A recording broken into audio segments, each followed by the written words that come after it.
masques et le dépistage massif.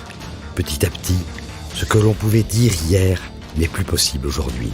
Google et YouTube nous pénalisent. Ce n'est pas un hasard si la loi Avia qui restreint nos libertés est la première loi votée après le confinement. On commence à vous habituer à obéir servilement et pister vos déplacements. Petit à petit, on vous apprend la soumission. Mais il y a des lueurs d'espoir. Ne les gâchez pas. Entrez en résistance. Vous avez les clés de TV Liberté.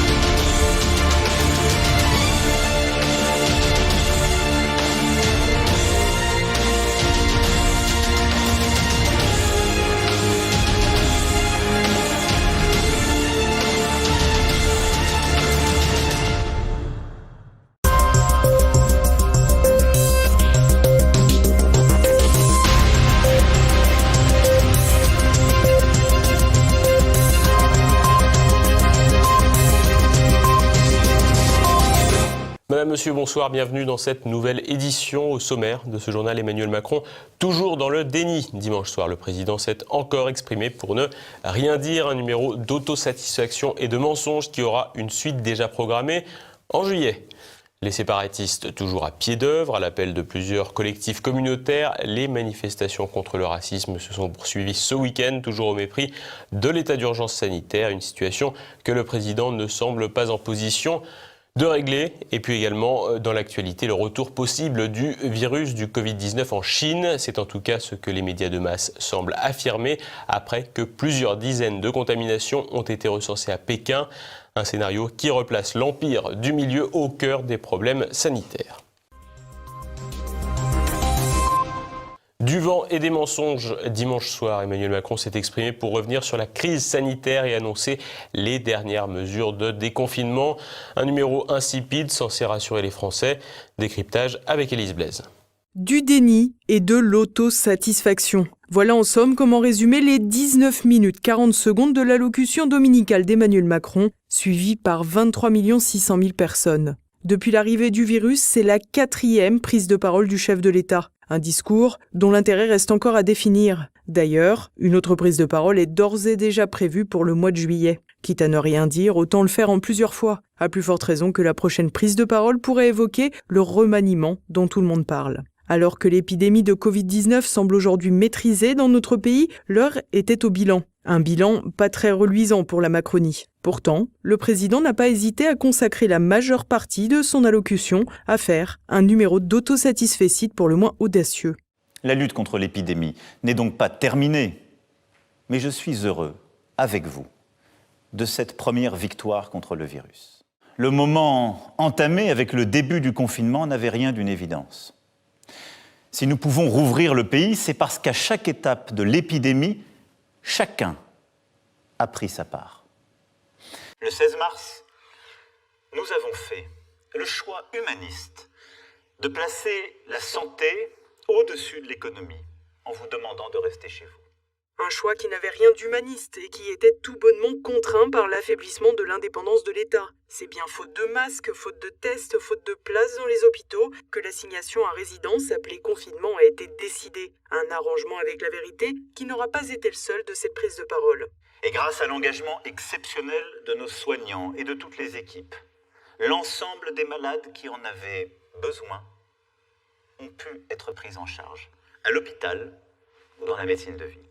Une déclaration mensongère et honteuse au vu de ce qu'ont subi nos anciens pendant la période épidémique. Enfermés sans famille dans des EHPAD dont le personnel ne bénéficiait pas suffisamment de moyens de protection, ils ont été interdits d'hôpitaux, sacrifiés. Une situation que le gouvernement semble tenter de faire oublier, en martelant ce mensonge selon lequel tout le monde aurait pu être soigné. Édouard Philippe, Agnès Buzyn, Jérôme Salomon, Emmanuel Macron, tous ont prononcé ces mots indignes qu'il ne faudra jamais oublier de dénoncer. Mais ce n'était pas le seul mensonge du dimanche soir. Nous avons su doubler en quelques jours nos capacités de réanimation, organiser des transferts de centaines de patients entre régions et avec les pays voisins. Avant la crise sanitaire, la France disposait de quelques 5000 lits de réanimation. 10 500 ont été promis pour faire face au Covid-19. Ils ne sont jamais arrivés. Le maximum atteint était aux alentours de 8000. Dommage pour un ancien banquier de ne pas savoir compter.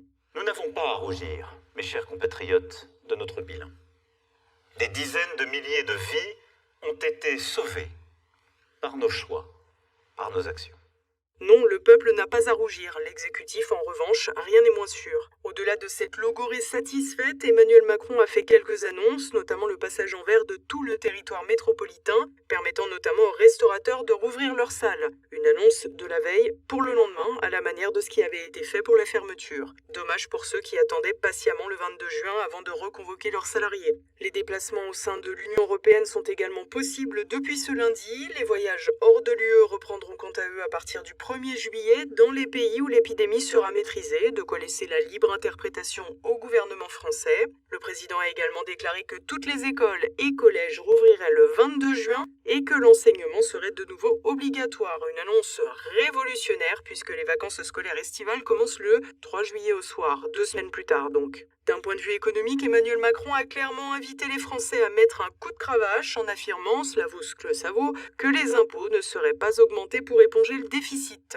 Le président mondialiste ne s'est pas non plus privé de sa tirade désormais habituelle sur la reconquête de l'indépendance, une souveraineté disparue qu'il aura pourtant largement contribué à brader sur ses 3 premières années de mandat. Cette allocution avait donc tout du numéro d'autocongratulation, oscillant entre mensonges délibérés et banalités sans intérêt. Emmanuel Macron est apparu étriqué derrière son bureau, satisfait de pouvoir parler, mais affligé de ne rien avoir à dire.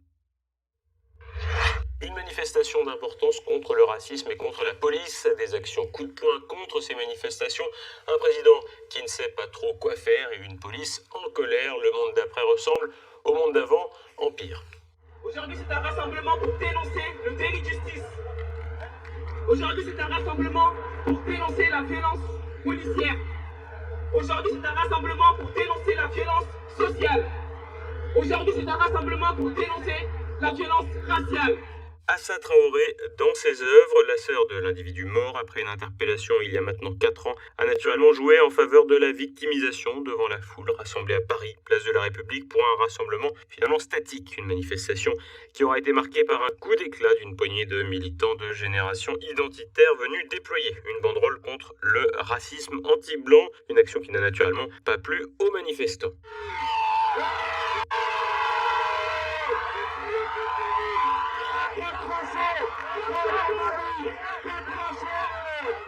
Les manifestants qui prenaient part à un rassemblement illégal mais toléré par les peurs de Beauvau n'ont pas hésité à se cacher derrière le droit contre les identitaires. Ils n'avaient pas à faire ça, ils n'avaient pas à être autorisés à la mettre cette banderole. Et la justice a fait que les voisins ont tout déchiré. Ça a été un geste magnifique qui a été applaudi. Un geste magnifique et surtout un peu romancé car les voisins n'avaient en réalité arraché que le bas de la banderole, le reste ayant été enlevé par un habile cascadeur participant à la manifestation. Une manifestation qui a accueilli certaines personnalités politiques dont Jean-Luc Mélenchon qui surfe dangereusement sur la vague Traoré, quitte à s'enfoncer toujours plus dans l'indigénisme qui a déjà bien abîmé son mouvement. Il faut premièrement que la police change ses comportements, que la hiérarchie assume sa responsabilité, et il faut aussi que le commun puisse se reconnaître dans la police. Et pour ça, il faut qu'elle ait changé son comportement. Voilà, donc notre présence, c'est un geste d'union, de paix, de rassemblement du peuple français. Parce que c'est ça qui est en jeu. Si on laisse s'instiller l'idée que, à raison de leur couleur de peau ou de leur religion, certains peuvent être traités d'une manière indigne, alors ça n'est plus la France. Une récupération dangereuse car il ne s'agit plus seulement de clientélisme électoral et difficile d'imaginer que les masses manipulées soient prêtes à être défendues par un vieil homme blanc. En témoignent d'ailleurs les leaders des manifestations. Le compère insoumis Éric Coquerel a quant à lui multiplié les communications sur les réseaux sociaux, n'hésitant pas à affirmer que les manifestants étaient plus de 150 000. Un décompte à rien irréaliste. En effet, si la préfecture parle de 15 000 personnes, il s'agirait plus raisonnablement de quelques 30 000 personnes. Une manifestation d'importance donc, et dont l'organisation était interdite jusqu'à ce que le Conseil d'État revienne samedi sur cette disposition de l'exécutif, telle une parenthèse. Emmanuel Macron, dans son allocution de dimanche soir, a réaffirmé qu'il fallait éviter ce type de rassemblement. Il faudra continuer d'éviter au maximum les rassemblements, car nous savons qu'ils sont les principales occasions de propagation du virus. Ils resteront donc très encadrés.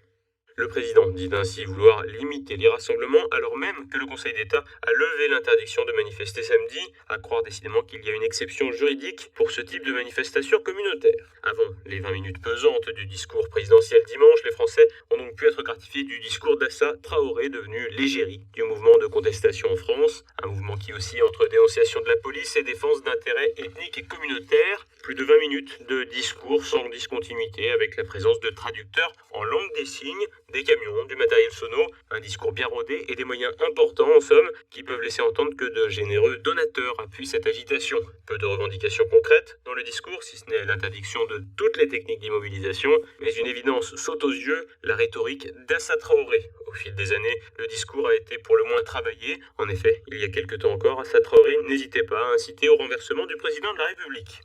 Vous savez, en Afrique, ils vont renverser le président, il renverse le palais, il rentre dans le palais. Ça se passe comme ça en Afrique. Pourquoi ça ne devrait pas se passer comme ça en France? On est très nombreux, on est fort, on est puissants. Samedi, exit le palais de l'Élysée en flammes et bonjour le concours de victimisation. On dénonce pas la haine anti-flic. En fait, ce qui est passé, c'est que la police française et les gendarmes français arrêtent de se victimiser et sortent de la victimisation. Ce ne sont pas eux les victimes, nous sommes les victimes. Et si ils sont de bons policiers, et si ils sont de bons gendarmes, bah je les attends, qu'ils viennent là, qu'ils viennent, il y a plein de caméras, il y a plein de micros, qu'ils viennent dénoncer le comportement de leurs collègues, tout simplement. Une évolution du discours tant dans le fond, plus fin, aujourd'hui, que dans la forme, avec beaucoup plus d'aisance et des éléments de langage devenus audibles. Mais alors, qui prête main forte au Traoré? L'appui d'Open Society, très actif dans les actuelles agitations pro-noires en Occident, que ce soit en Europe ou aux États-Unis, est devenu limpide. Le grand réseau philanthropique créé par George Soros s'agite en coulisses depuis plusieurs mois et donne la tendance aux revendications actuelles via son site d'information opinion Open Democracy. Un site sur lequel on peut lire des articles au titre évocateur comme « La culture noire est dominante mais cela ne suffit pas » ou même un papier à destination de nos voisins britanniques « De quel monument la Grande-Bretagne a-t-elle besoin ?» Un article dans lequel l'auteur fait l'apologie du déboulonnage de statues. Sur ces fameux déboulonnages, la France n'a pas encore été atteinte et elle concerne surtout les pays anglo-saxons. Face au risque de voir des émeutiers généralement composés de militants noirs, largement appuyés par des groupuscules antifascistes blancs, s'en prendre au patrimoine historique, des groupes de protection de statues ont vu le jour en Angleterre. Un mouvement qui a passé la Manche, à Paris. Des militants de l'Action française s'étaient donné rendez-vous samedi pour une manifestation pour défendre les statues historiques de la capitale. Et si la France n'a pas encore vu de statues déboulonnées, les dégradations étaient au rendez-vous à l'image de la statue de Gaulle des pavillons sous bois en Seine-Saint-Denis. Un risque de prolifération de ce type d'action est aujourd'hui possible. L'attaque contre des symboles historiques était jusqu'à présent réservée presque exclusivement à la mouvance d'extrême gauche et antifasciste, mais elle pourrait atteindre les communautés immigrées à force de battage médiatique et de manipulation. Face à ces troubles, le discours présidentiel a été double, comme souvent, avec d'un côté la réaffirmation de la sacro-sainte lutte contre le racisme et l'antisémitisme, et de l'autre, une fermeté plus ou moins de façade face aux casseurs et agitateurs. Nous sommes une nation où chacun, quelles que soient ses origines, sa religion, doit trouver sa place. Est-ce vrai partout et pour tout le monde? Non. Notre combat doit donc se poursuivre, s'intensifier, pour permettre d'obtenir les diplômes et les emplois qui correspondent aux mérites et talents de chacun, et lutter contre le fait que le nom, l'adresse, la couleur de peau réduisent encore trop souvent dans notre pays les chances que chacun doit avoir.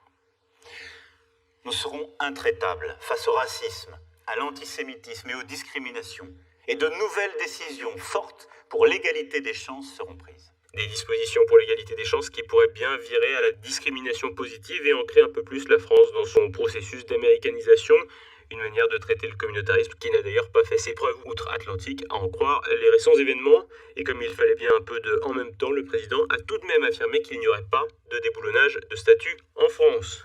Je vous le dis très clairement ce soir, mes chers compatriotes. La République n'effacera aucune trace ni aucun nom de son histoire. Elle n'oubliera aucune de ses œuvres. Elle ne déboulonnera pas de statues. Nous devons plutôt lucidement regarder ensemble toute notre histoire, toutes nos mémoires, notre rapport à l'Afrique en particulier, pour bâtir un présent et un avenir possible, d'une rive l'autre de la Méditerranée. D'une rive l'autre de la Méditerranée, ou l'art des formules creuses d'un président qui parle de l'Afrique comme d'un bloc. Et s'il n'a certainement pas convaincu les manifestants du week-end, de Paris et d'ailleurs, il aura encore moins convaincu les forces de police, très remontées contre l'exécutif. Elles manifestent d'ailleurs désormais régulièrement pour afficher leur opposition à l'exécutif qu'elles accusent de ne pas les soutenir. Et pour cause, les rassemblements contre le racisme à Paris et ailleurs ont une nouvelle fois fini avec des affrontements avec les manifestants sans que le pouvoir en place ne fasse un quelconque geste pour la police. Pour le moment, le mouvement policier reste limité et se cantonne à des gestes symboliques comme jeter des menottes au sol.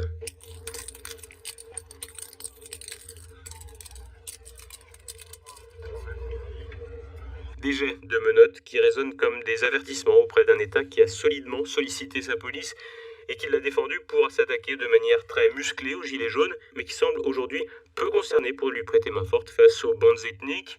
Une chose est sûre, l'agitation provoquée depuis plusieurs semaines par ce prolongement du mouvement pro-noir américain en France présente un réel intérêt pour l'État qui, pendant ce temps, n'a pas à justifier son attitude pendant la crise sanitaire et peut cacher, encore pour quelques semaines au moins, le désastre économique qui s'annonce.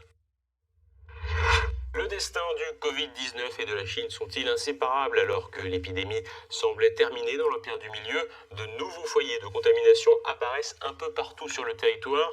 Un rebond qui pose question. Le point avec Élise Blaise.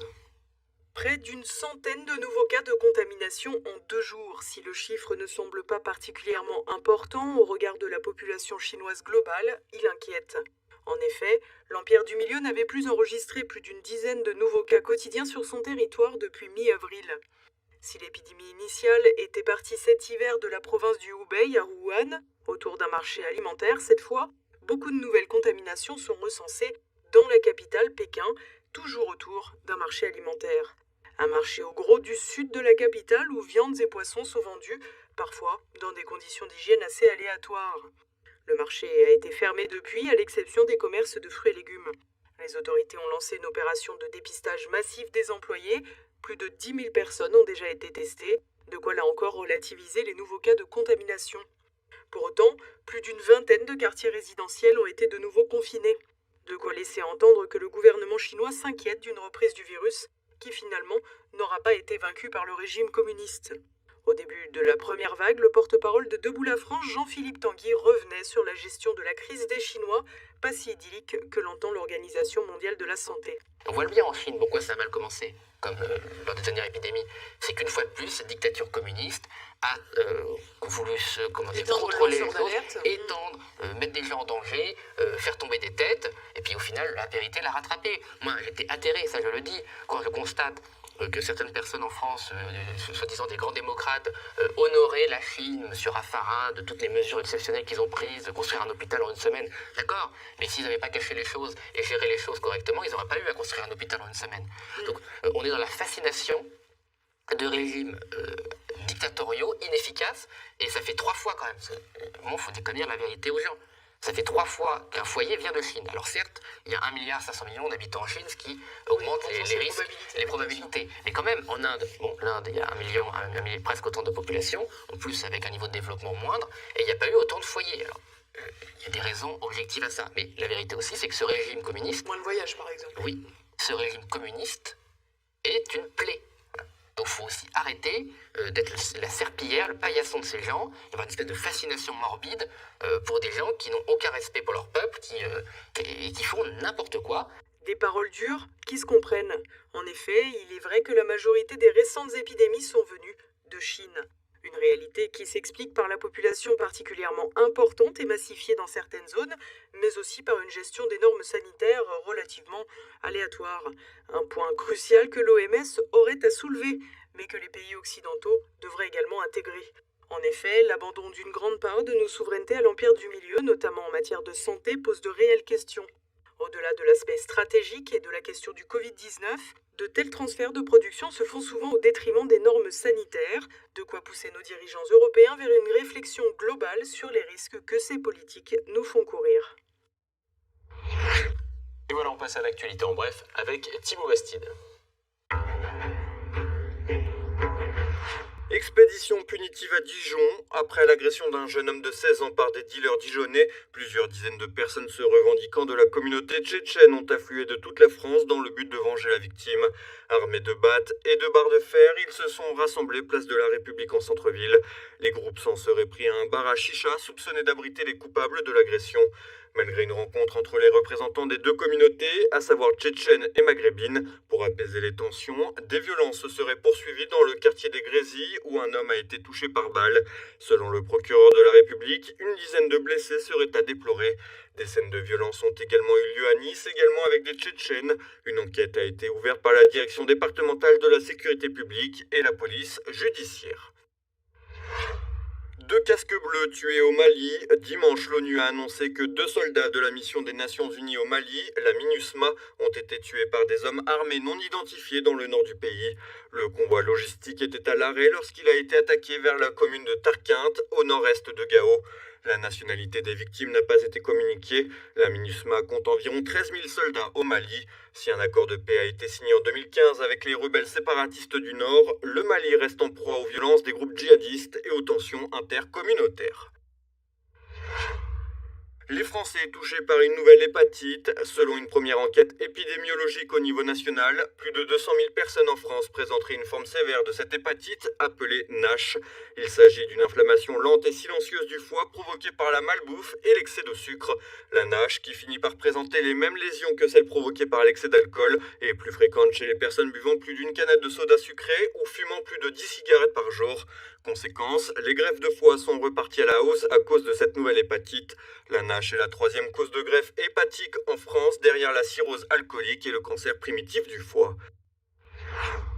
Un jeune entrepreneur dans le viseur de la justice suisse. Après avoir fait le buzz sur les réseaux sociaux en proposant de se faire de l'argent facilement grâce à lui, le jeune homme qui se fait appeler Jean-Pierre Fanguin va peut-être regretter sa mise en scène. Sur ses vidéos, on peut notamment le voir jeter une coupe de champagne sur la route ou encore conduire une voiture à plus de 150 km/h sur une route suisse limitée à 80.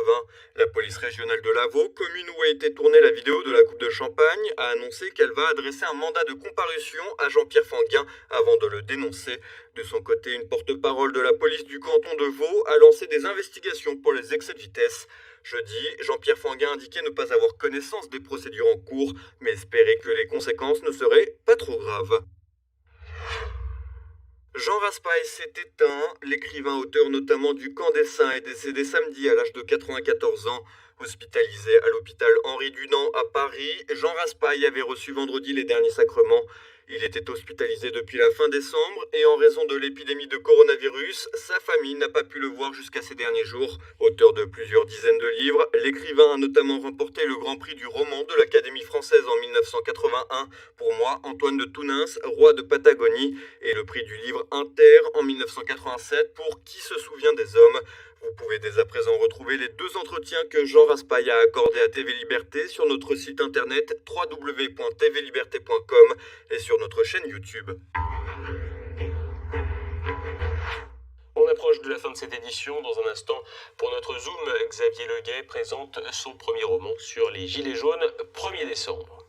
On est face à des individus qui sont purement dans la délinquance et une délinquance qui au final est très très peu réprimée. Et de l'autre côté, on a des individus qui sont dans une contestation politique et on voit que les contestations politiques, pour le coup, font l'objet d'une répression bien plus importante. On a vu des gens se faire pousser, matraquer, on a même vu les forces de l'ordre arroser, j'étais à Toulouse je crois, arroser de gaz lacrymogène une place quasiment vide avec juste quelques promeneurs. Et dans le même temps, on a pu voir hier soir par exemple à Argenteuil et même pendant le confinement qu'il y a eu des scènes de violences urbaines assez importantes tout de même, avec une répression qui n'était peut-être pas à la hauteur des événements. Ce soir, retrouvez Politique Éco, Olivier Pichon et Pierre Bergerot reçoivent le président des Éconoclastes, Philippe Béchat, pour évoquer la politique monétaire de la Banque Centrale Européenne. Et tout de suite, mes libertés politiques avec François Villot-de-Lochner. Merci pour votre fidélité. N'oubliez pas de commenter, de partager et de mettre un pouce en l'air en bas de cette vidéo. À demain, bonsoir.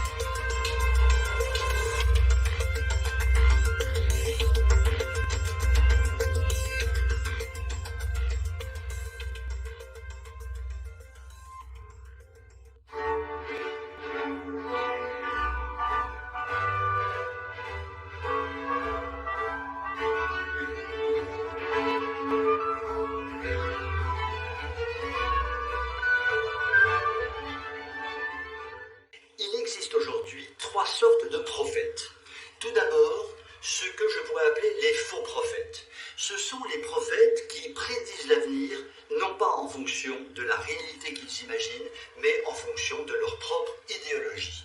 Ils disent en général à peu près n'importe quoi, mais sont en général très bien suivis par le système politico-médiatique. L'exemple caricatural des faux prophètes est évidemment Bernard-Henri Lévy. Par exemple, il prophétisait qu'au moment du printemps arabe, si la France et l'Europe accompagnaient ce printemps arabe, un univers radieux allait s'ouvrir dans la paix, le bonheur, la joie de vivre, le multiculturalisme heureux. La France a suivi le faux prophète et l'Afrique du Nord et le Moyen-Orient sont désormais déstabilisés, sans doute pour quelques dizaines d'années, quand certains pays ne sont pas purement et simplement détruits, et tout cela au prix de centaines de milliers de morts. Le faux prophète avait été écouté, la France avait suivi le faux prophète, et nous en paierons le prix pendant longtemps. La seconde catégorie de prophètes sont les prophètes qui, eux, prédisent le passé. Si Tante Gertrude avait été élue présidente de la République en 2002, il se serait passé ceci, cela, et puis ceci, cela, et donc aujourd'hui nous serions là. Ou bien, si oncle Gérard avait été Premier ministre de Sarkozy, il aurait fait ceci, cela, ou bien ceci, cela, et aujourd'hui nous en serions là.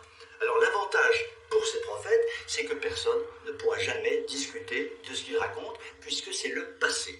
Donc ces prophètes n'ont pas un grand intérêt, avouons-le. Et puis il y a la troisième catégorie des prophètes, qui sont les vrais prophètes, les prophètes d'exception, ceux qui disent et écrivent ce qui va se passer dans le futur, et que l'on peut vérifier de dizaines d'années en dizaines d'années, et l'on s'aperçoit qu'ils ont raison. L'exemple extraordinaire de ces vrais prophètes est donné par Jean Raspail, qui vient de nous quitter. Jean Raspail, l'extraordinaire prophète qui, dans une langue magnifique et dans un certain nombre de romans d'exception, a traduit l'évolution ou de la France ou du monde telle qu'il la voyait, et l'on s'aperçoit que de livre en livre, de chapitre en chapitre, tout ce qu'il a écrit se montre absolument réaliste. Son livre exceptionnel, connu évidemment et surconnu, Le Camp des Saints, traduit, écrit il y a un demi-siècle, traduit exactement ce qui arrive à la France depuis un demi-siècle. Et nous en sommes aujourd'hui, nous nous approchons tranquillement de la fin du livre. Tout ce qui est écrit correspond à ce qui s'est passé, et toute la fin du livre correspond probablement à ce qui se passera, sauf si bien sûr, un jour, la résistance arrive à triompher de ces forces de déconstruction qui favorisent l'invasion de la France par le tiers-monde, décrite dans ce fameux livre, Le Camp des Saints. Il nous faut rendre un vibrant hommage à Jean Raspail, qui a été un acteur majeur du monde de la résistance et qui nous a donné un message extrêmement fort: ne jamais cesser de résister pour que la France continue de vivre. Je vous souhaite une excellente soirée et vous dis à demain.